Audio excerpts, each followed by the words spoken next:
Welcome, here I've got ZTE Blade 10 and I'm gonna show you how to change photo resolution in the camera app at this device. So let's start by tapping on the camera button to open it, and for now we are in the standard photo mode. From here let's go to the left corner to this button. When we tap on it we can open the advanced camera settings.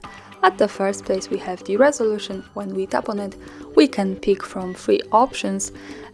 This is connected with the quality in megapixels, aspect ratio and the size of our picture. So let me change this now from here to 12 megapixels with 1:1 aspect ratio. And let's go back to the camera preview to see the difference. As you can see, the background has changed to the square one. So this is how it looks like. Another tap to the left corner and to the resolution, and let's move to 10 megapixels with 19:9 aspect ratio. In the camera preview it looks like that, so this is the full one. And when we tap on the left corner once again and the resolution, to remind you, let's go back to 16 megapixels with 4:3 aspect ratio. In the camera preview it looks like that. And that's all, thanks for watching, subscribe our channel and leave the thumbs up.